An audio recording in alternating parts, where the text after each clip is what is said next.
My name is Greg Hall. I'm a partner at SEK. I've been with the firm 35 years on June 4th, which is tomorrow. And I spent my entire career with not-for-profits and of not-for-profits of all missions and all sizes of entities during that period of time.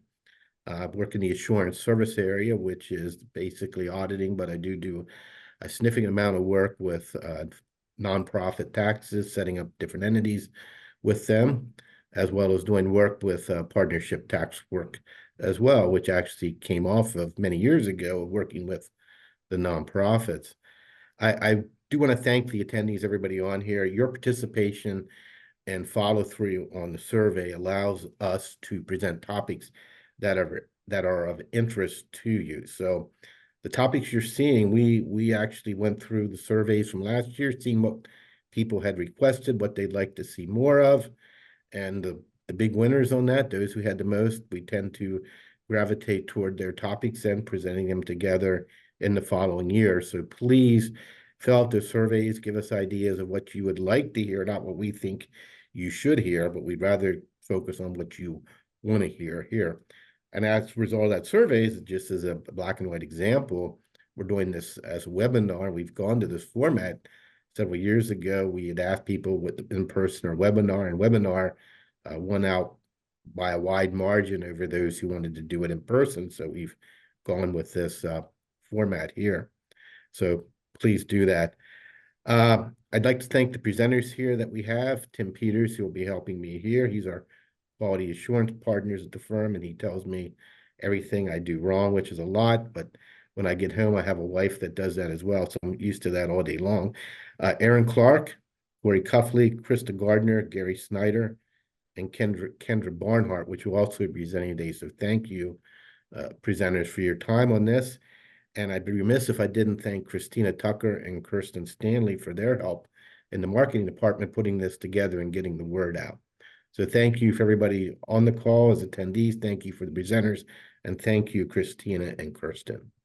So with that said, I'll turn it over here to my partner, Tim Peters, to start off the presentation, and I'll pick up with fraud cases, which will highlight why we need controls and will highlight what Tim talks about here. Thanks, Greg. And just to set the record straight, Greg is definitely one of the partners that I have to correct the least. Greg always seems to know the right answers. And in fact, I reach out to Greg when it comes to questions or technical issues on nonprofits, in particular in the healthcare industry. Greg is certainly an expert in that realm. Excuse me. Just very briefly about myself. I've been with the firm. I joined SEK in 2008, so approximately 17 years ago. I came to SEK from another regional firm, very similar to SEK, doing similar types of engagements. I can remember still my very first audit when I joined. My prior firm was a nonprofit audit engagement, and have been doing them ever since. So it's a pretty significant size of my practice, especially this time of year. And it's something that I really do enjoy. I enjoy those clients. I enjoy getting to know and appreciate the mission that they are working towards. And I also enjoy looking for ways to impart insights and share best practices and ideas with those clients. And that's what we're here this morning to attempt. So we thought today we would start with a discussion about fraud. And I can't think of too many better ways to start a day than to talk about fraud. Greg, I don't know about you. You probably wake up every morning thinking about fraud and internal controls. So this is perfect. No, but seriously, internal controls are absolutely critical, even more so in our nonprofit clients, because there are oftentimes limitations on resources. And where there's limitations on resources, there can be struggles to maintain internal control systems or to fully implement internal controls, which then leads to conditions that are ripe for fraud and for other. It's not just fraud, but fraud is the hot button item that we like to talk about. But other things that can happen would be mistakes, errors that go unnoticed in the financial records, and a lack of timeliness in financial reporting. As we all know, that the most critical, one of the most critical pieces of information we have when we're making a financial decision are the financial statements and the financial records to be used as a basis for those decisions. And without a strong system of internal controls, it's very difficult to get timely reporting from the accounting system. So a lot of different reasons why internal controls are important. Fraud prevention and detection being one of them, and the one that we'll focus on today. But just so we're aware, there are many other reasons for controls. So we'll talk about the fraud triangle to start. Most accounting majors in college, certainly all auditors will take Auditing 101. And in Auditing 101, you learn about the fraud triangle, which you can see in the picture on the slide. Now, the theory, the concept behind the fraud triangle is when you have the 3 points present in an organization, you've created, or there exist conditions that could allow a fraud to occur. And those 3 points are at the top, opportunity. An opportunity would be the conditions within the organization that make it vulnerable or create an opportunity for it to be taken advantage of.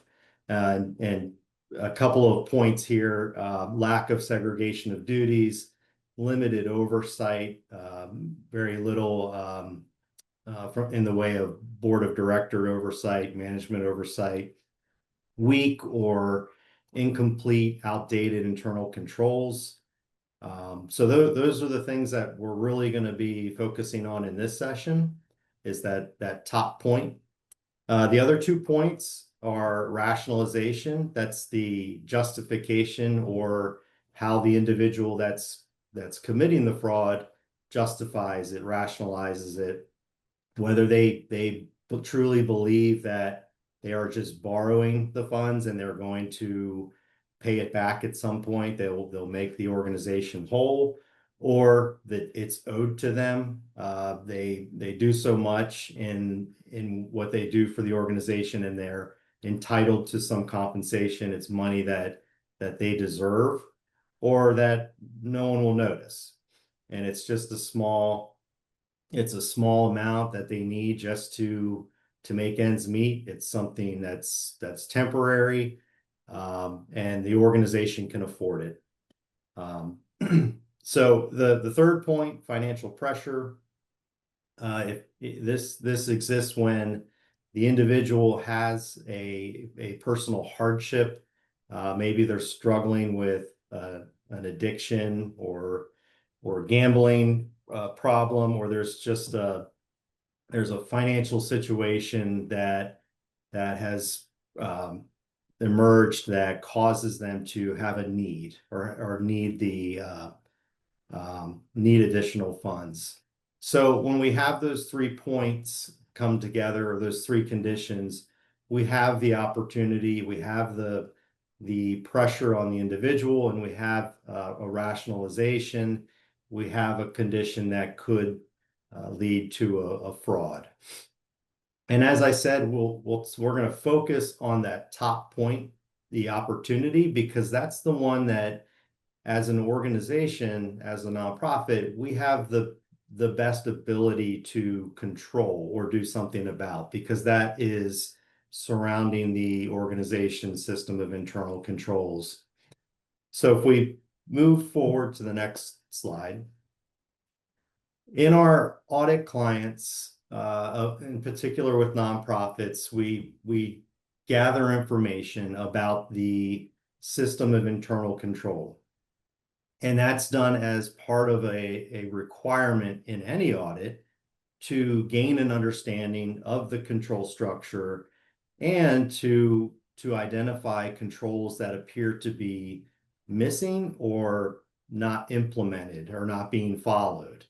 And we do that for the purpose of gathering information to help us plan for the audit.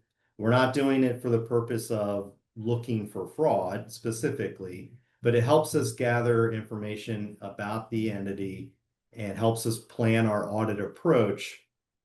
And as a result of that process, we gather information that is communicated to management and the board of directors.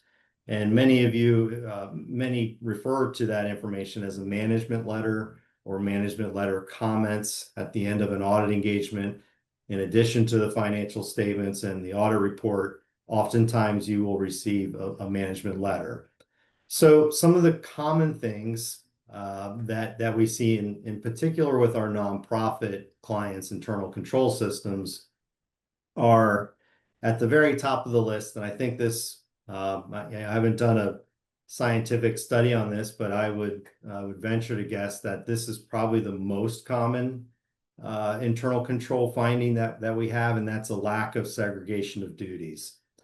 Given the nature of the nonprofit organizations and the fact that there are limited resources, they're called nonprofits for a reason. There's not a high margin, there's not a profit motive, and there's not a lot of additional resources to allow for the controls and the redundancies that are frankly necessary to have an adequate system of internal control and to appropriately segregate all of the duties that need to be segregated.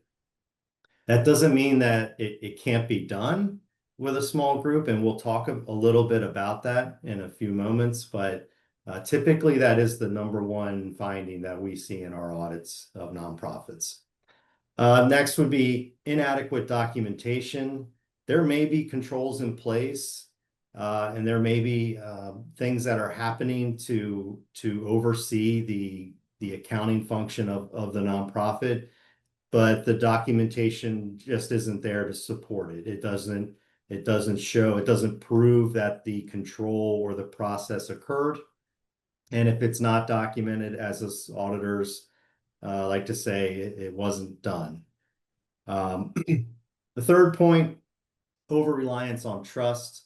Again, by nature of the organizations, there's a lot of trust involved. There's a lot of similar values and thoughts among those in management and among those on the board. And we all trust each other. We trust that we're all there for the right reasons and we share a common goal, but sometimes we can over rely on that trust. So we need to trust each other, but we also need to verify, and we need to ask questions as board members, as members of management. We need to verify and review financial records on a regular basis. I see we've got our first polling question. If you don't mind taking a moment answering that. A second. Then moving on down the list, limited board oversight. Many nonprofits are delighted when they can get board involvement and they can find volunteers to serve on their boards. And then if you get board members that are active, that's even better. That's a home run, right? But it's not always possible. People are busy. It's a fact of life. It's hard to find people that have the time, have the capacity, and are willing to donate that, volunteer it to the nonprofit. So it's something that most nonprofits struggle with. Many of our clients can fill a board roster, but then the next step as far as that engagement and oversight and lending their expertise, that can be the challenge at times. The next weakness we see are in IT controls and access controls, and this is often overlooked. We sometimes take for granted that we're using a packaged IT product such as QuickBooks or something similar, and everything is working as designed, and there's really no need to take a deeper look at what the controls are or that are not within those products.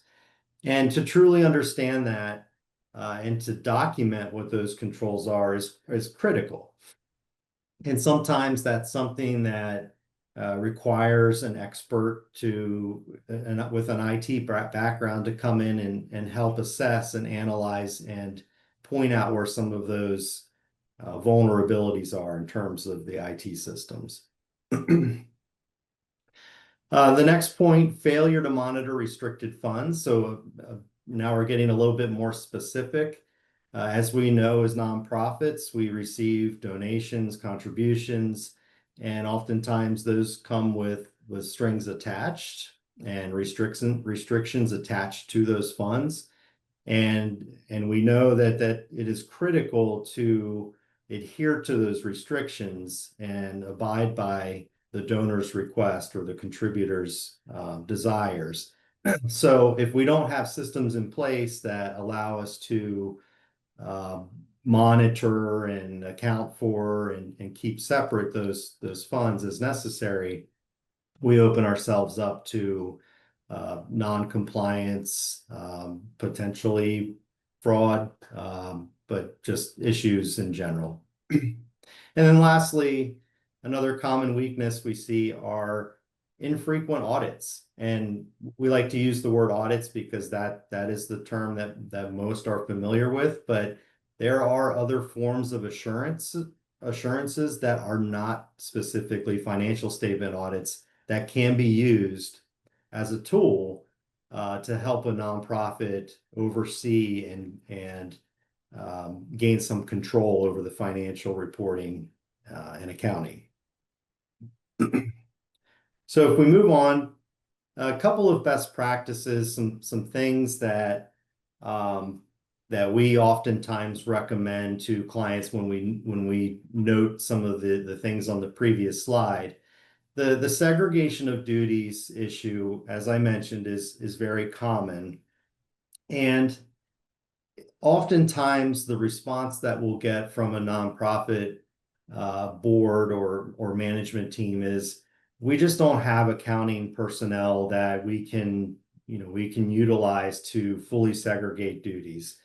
And my response to that is it doesn't need to be an accounting person. It doesn't take an accounting or a finance degree or background to do some of these things that create and help us improve our segregation of duties.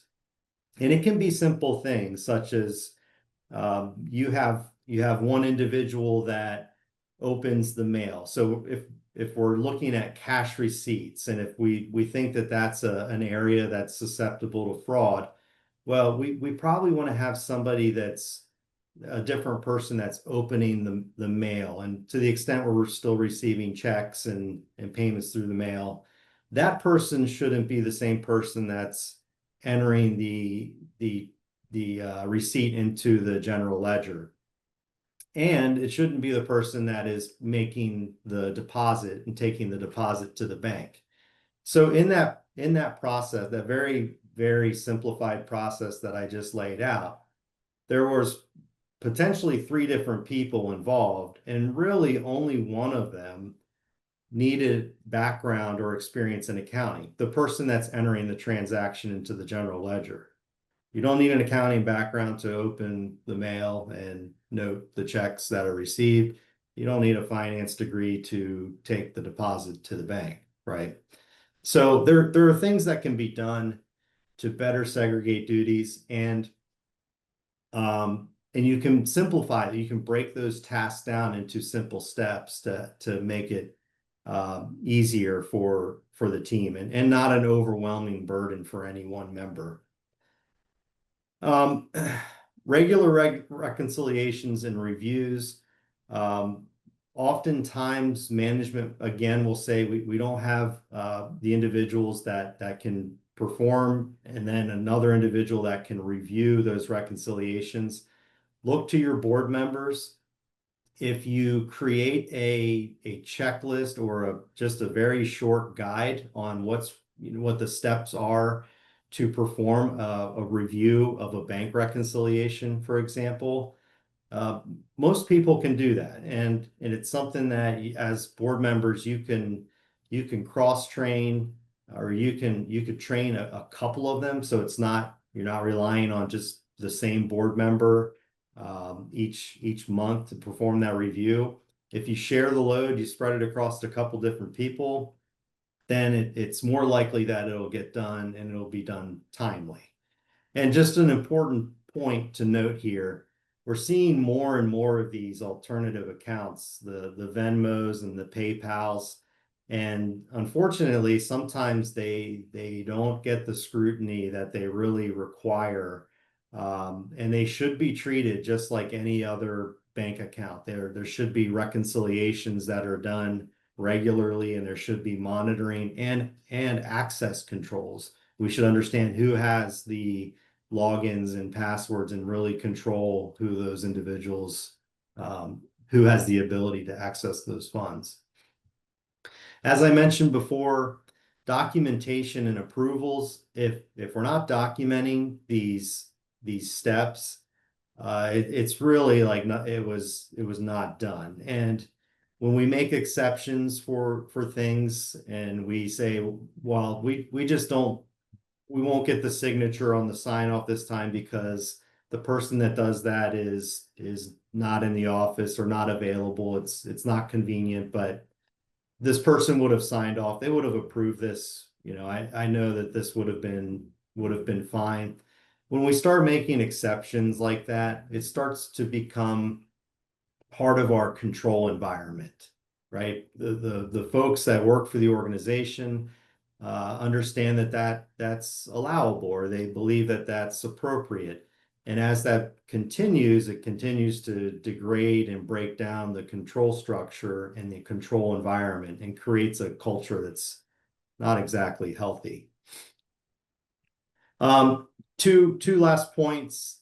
Technology. We have all of our clients, most of our clients certainly are using technology, and they're using more and more types of applications, and most of those applications include the ability to create and review audit trails.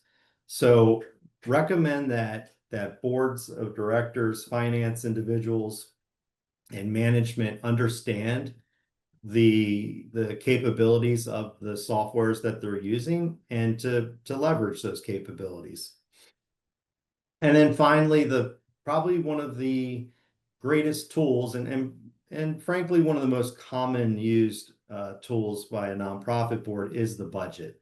Now, it's one thing to create a budget and provide the budget to the board of directors on a regular basis, but it's another thing to really review that budget, compare it to actual, and to ask questions about why there are variances, or why there are discrepancies, or trends that are different than what was expected when the budget was created, and insist on getting answers to those questions. Oftentimes we'll see the questions are asked, there's no follow through, and it just gets kicked down the road, and eventually it gets uncovered that there's something significant going on, such as a fraud. Mm-hmm. Practical tips for small teams. So just want to hit on this briefly. So I mentioned a couple of these. So if we have maybe perhaps a smaller nonprofit organization with limited resources, we want to still segregate duties to the extent that we can, And sometimes that means that we have to rotate responsibilities. We have to cross-train individuals so that there isn't just one person in the organization or on the board that understands the process or knows how to approve a disbursement before paying it. So we want to have multiple people involved in the process. We want to train them and we want to provide them the tools so that they can perform an efficient review. They can carry out that responsibility efficiently, and it just gives us a greater chance that it gets done. As I said, involve your board members. They're there to help. Many of them will have experience on other boards and would be familiar with these types of requests and these asks to participate in the oversight. So use them, train them up, and then use them. Leverage your external auditors. Your auditors, as I mentioned at the start, are looking at your internal control systems, but it's really for their purpose, their purpose of planning the audit. But that doesn't mean you can't ask them questions or ask them for insights around best practices and things that they're seeing in their other clients, and things that they think that you should be paying attention to, and have them help you develop your list of priorities in terms of internal control, review, and oversight. And then lastly, provide training to staff on fraud awareness. There are some great, really short sessions available online on this topic on how to recognize fraud and some of the indicators and some of the personality traits that you can see. And have an open door policy. Create a fraud hotline. If someone is aware of something, they shouldn't be afraid of retribution or otherwise. They create a open door environment. That's all part of your control environment, your culture. So be open about it. Talk about the risks of fraud and train the staff on some of the indications. So I think I'll turn it over at this point to Greg to share some real life stories about frauds that he's encountered in his career. And Greg, I'll turn it over to you. Thank you, Tim. And unlike what Tim said, I don't get up thinking about fraud, because if fraud happens in your organization or in an audit, it makes it's bad. It becomes a nightmare quickly. I'll say this: there's three groups of people on this call when I look at audiences. There's the group that has not had fraud occur yet, or they had it occur, they just didn't know it occurred, and it's behind them. So keep that in mind. You just haven't had it occur. The second group is those where fraud's occurring, but they just don't know it's occurring yet. And the third group on this call is participants where fraud has occurred. They knew it occurred in the past. You might even went through criminal court with the person or civil court, but somewhere in the past there was a known fraud case that had occurred. It's unfortunate to say that, but we have that. One other thing before getting to cases: when you have fraud, there's going to be three things you go through. I've seen this in every one, and I'm not a psychologist. I'm sure there's a term for this, or they've done studies, but one is disbelief. No one believes that this could happen in our organizations, or that the person who did it would ever think of doing that. The first is disbelief that it happened either by the individual or in the organization. The second phase people go through is the realization it happened. They usually get through this very quickly as well. I've looked at the facts, and yeah, we did occur. That banker that called that said there's no money in our account to make our mortgage payment, he was right. There isn't. We did have something occur. Third phase is anger. After they realize it, then people get angry. They're angry at themselves. They're angry at other people. They're angry at the auditors. And then the final phase is I call acceptance, where they say, it happened. How can we move on? And the quicker you get through the first three phases in that process, the quicker you can get on with the organization's function and take steps you need to take. But I got two case studies. The first one is probably for a lot of the small organizations. Case two is probably for the larger organizations we have. Just the background here, it was a small nonprofit. CEO was the main person, should say really the only person, and they had an assistant that would help him out, let's say a secretary. Only oversight was the board. It was a volunteer board and grant funded, and that's important to know because those nonprofits on this call who run on grants know that if you get $100,000 grant, you've got to pay everything with that $100,000. You're not generating program service revenue where you can plan on additional revenue coming in. In this case, I knew there was problems when the audit kept being pushed back. Keep that in mind when you keep delaying your auditor to an auditor that says, I wonder what's going on. But this person kept pushing it back, always had an excuse. Finally called me one day on my cell phone on my way home from a seminar and said, Greg, I want to tell you, I've been pushing it back because I haven't paid my payroll taxes. When I asked how many quarters, he said, the entire year. So I knew going into it that we had an issue. So unfortunately, the week it started, the audit, I was out of town. So I had two assistants there. Strange things were happening. Like he would follow them to the bathroom and listen to if they were calling me or not. It was really strange items. They started finding things like he had increased his salary by $30,000 without board approval. Credit card credit card expenses were through the roof, and the company's cards were maxed out, and some other questionable purchases that we found. Keep in mind, he was the only person, so he had complete access to the money. He rationalized it, in my opinion, thought he was underpaid for what he did, and he had a financial hardship. He had let me know years earlier that him and his wife had a spending problem. So they were buying and they shopped online consistently. This was even before the internet was really big for this at that time. Uh, Obviously, when we found these things, contacted the board. The board got involved. He was let go, as you can imagine, but the issue was how to salvage the organization here, reputation and so forth.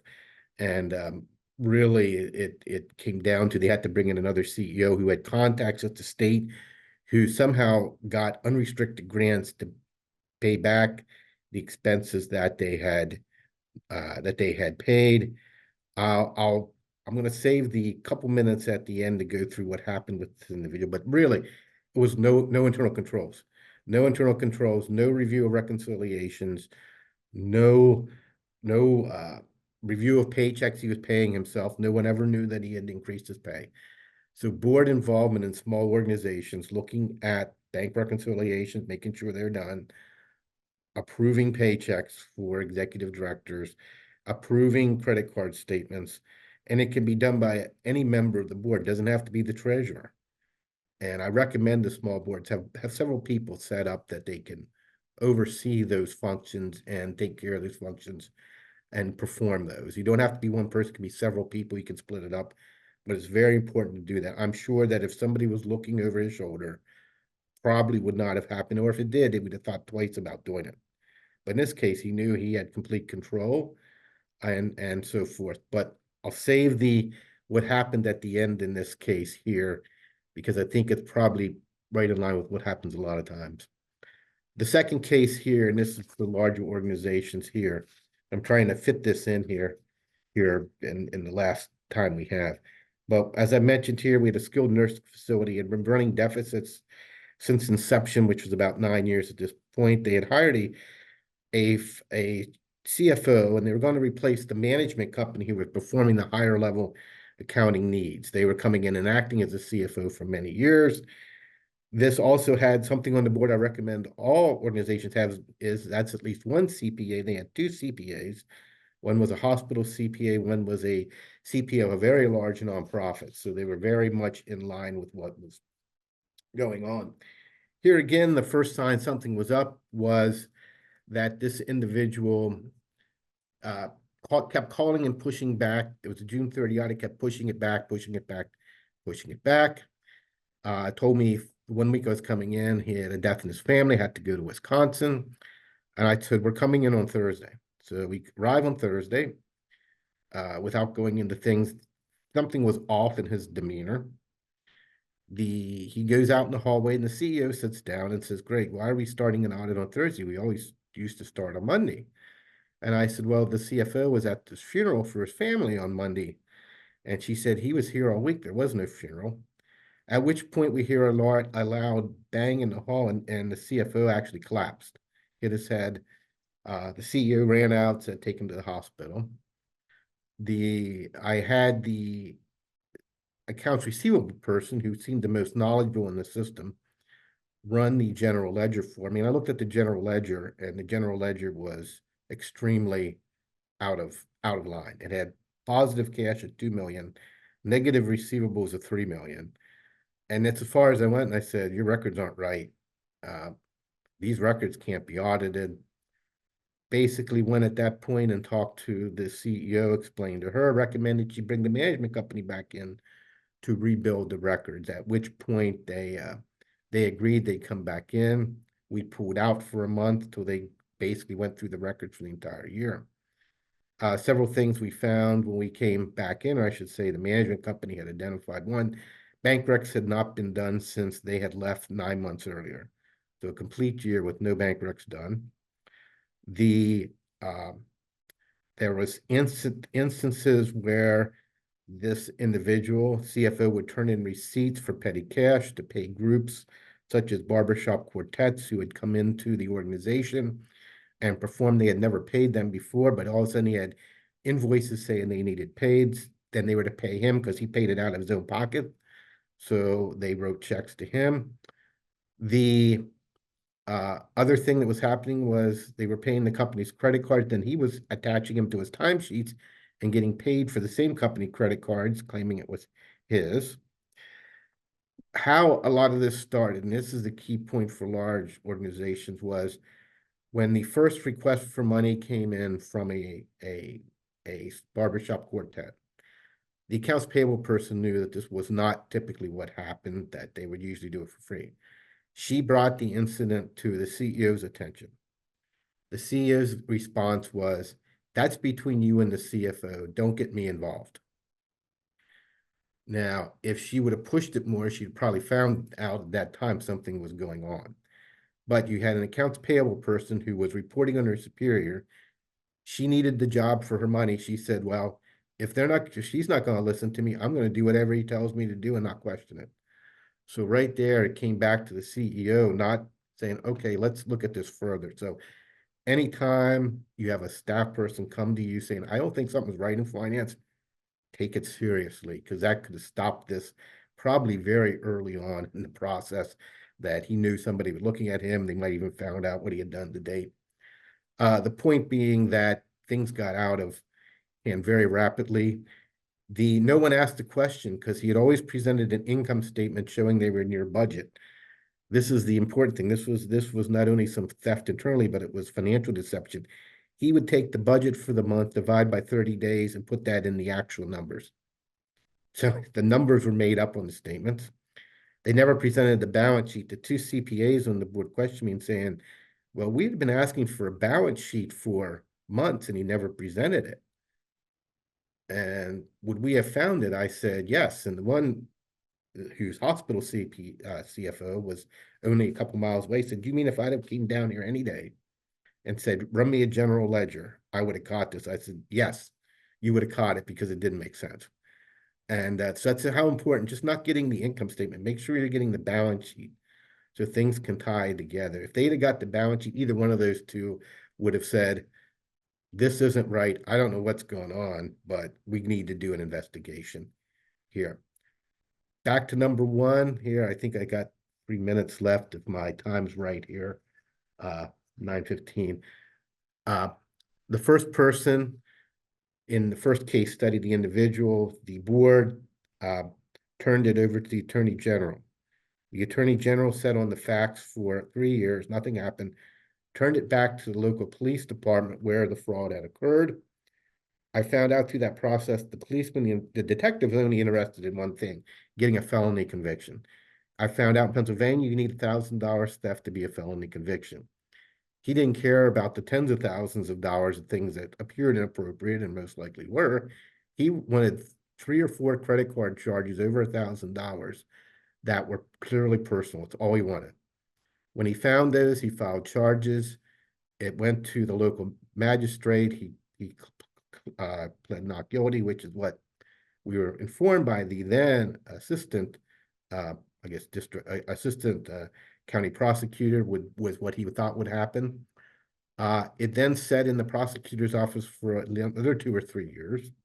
I get a frantic call one day from the president and treasurer of the board saying, I should back up. I got a call from the district attorney saying, treasurer and the board president said I should talk to you about this case. I'm trying to bring myself up to speed. So I told him what it was. He said, can you be at the court tomorrow to testify? I had no plans on this. It was just, you need to be there tomorrow. So I was there.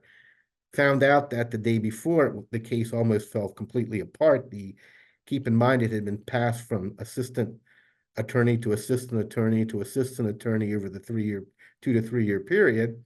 The new guy had no idea what it was, went in front of the judge with the case, and it was so bad, the presentation by the prosecutor for the county, that the judge stopped the court case and said, I'm giving you 24 hours to find out, to refresh yourself on this case. The treasurer, who was also ironically an attorney but was not practicing, said he thought it was going to be dismissed with no charges at all because of how poor the presentation was by the prosecutor. So that basically what happened was he eventually pled guilty and got the ARD, the Accelerated Recovery Program, community service and stuff, since it was his first offense. The second case with the nursing facility never got prosecuted. They looked at it and basically did nothing, just dismissed the guy. And my understanding was he went to work for another skilled nursing facility someplace near Philadelphia. So it's interesting what happened. I think a lot of things happen like number 2. It's never brought to trial. It's never even prosecuted or civil court. It's just dismissed. I think for small nonprofits, I doubt if a lot of them ever get known about, because of, even if people know it, you start looking at the cost of a forensic audit. That's very expensive. If you're grant funded, you don't have money for a forensic audit, so you just dismiss the person and that's it, and no one ever knows about it, because there's no other source of money to pay for what it would cost for that type of service. And then I learned one other thing too through this: proving a white collar crime is difficult, because you got to prove an intent with a trail of paper, and through that process, versus another type of crime. Maybe it's a theft, a bank robbery. People can say, well, right there it is, it's his face on the camera, the case is closed. In this case, you got to prove intent, and you got to do it with a paper trail. So I think a lot of prosecutors tend to shy away from them because it's going to take a lot of their time in that situation.